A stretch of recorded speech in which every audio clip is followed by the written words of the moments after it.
Hello बच्चों, let's read the question. Which of the following are evidences for the existence of neutrons in an atom? Here we have four options. A. The ratio of the charge to the mass of atom's nucleus is smaller than that of the hydrogen nucleus. B. An atom is always electrically neutral. C. Isotopes are present. D. Some atoms are radioactive in nature. Now, first of all, we will discuss here the key concept, and here the key concept is neutron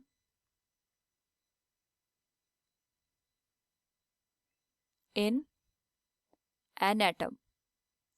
Now, जब हम atom की बात करते हैं, basically it is the smallest part of a particle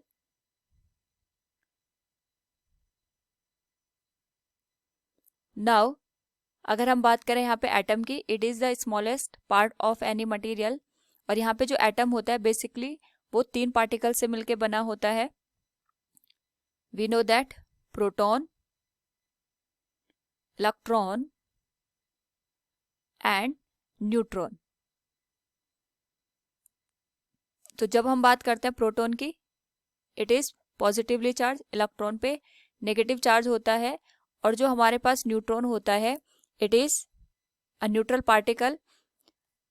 now अगर हम बात करें यहाँ पे गिवन ऑप्शंस की, हमें ये पूछा गया है कौन से हमारे पास एविडेंस होते हैं जिसकी हेल्प से हमें ये पता चलता है कि पार्टिकल के जो एटम होते हैं उसके अंदर न्यूट्रॉन प्रेजेंस होता है। तो जो फर्स्ट ऑप्शन है that is a ratio of charge to mass of atoms nucleus is smaller than that of the hydrogen nucleus.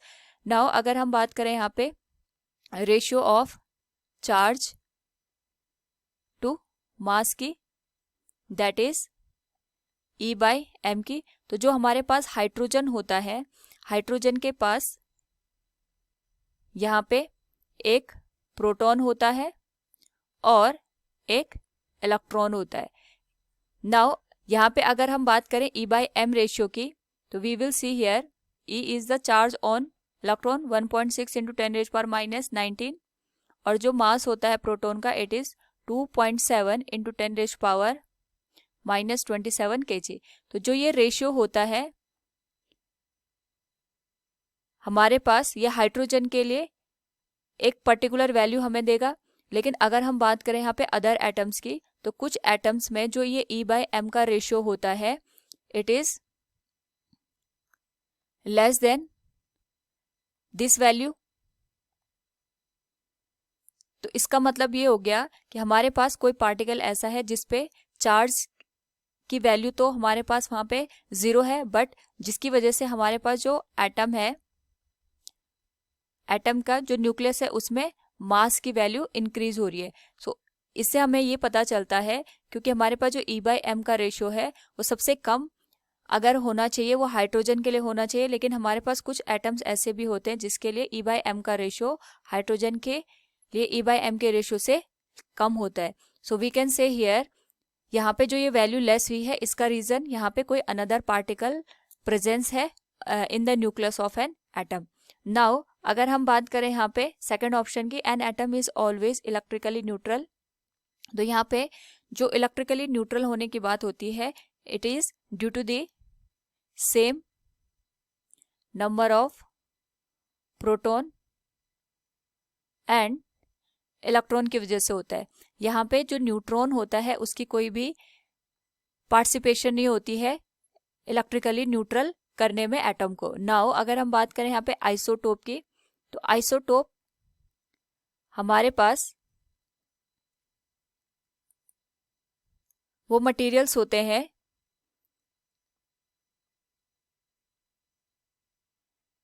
जिनका एटॉमिक नंबर सेम होता है, बट जिनका मास नंबर यहाँ पे डिफरेंट होता है। तो एटॉमिक नंबर सेम होने का मतलब हो गया जो नंबर ऑफ प्रोटॉन्स हैं वो उस पर्टिकुलर एलिमेंट में सेम है, बट यहाँ पे कोई ऐसा पार्टिकल जरूर प्रेजेंट है जिसकी वजह से यहाँ पे हमारे जो मास नंबर है उसमें डिफरेंस प्रोड्यूस हो गया। इसका मतलब जो हम ये अनदर पार्टिकल की बात करें, it is neutron. So it also shows the presence of neutron in an atom. Now अगर हम लास्ट ऑप्शन की बात करें, some atoms are radioactive in nature, तो जो रेडियो एक्टिविटी होती है किसी भी मटेरियल की, ये बहुत सारे फैक्टर पर डिपेंड करती है। तो रेडियो एक्टिविटी इज जब सडनली हमारे पास कोई मटेरियल यहाँ पे रेडिएशन प्रोड्यूस करता है, तो उसके लिए नॉट ओनली हमारे पास न्यूट्रॉन रिस्पॉन्सिबल होते हैं, उसके लिए अदर फैक्टर भी रिस्पॉन्सिबल होते हैं, जिसकी वजह से हमें रेडियो एक्टिविटी का पता चलता है। So it is not possible to predict the presence of neutron due to the radioactivity. So from the given question अगर हम यहाँ पे देखें तो जो न्यूट्रॉन की एग्जिस्टेंस को शो करता है, it is the ratio of charge to the mass of atoms nucleus is smaller than that of the hydrogen nucleus and the isotopes are present. Option A and C are the correct answer. Hope all you understood it. Thank you and best of luck.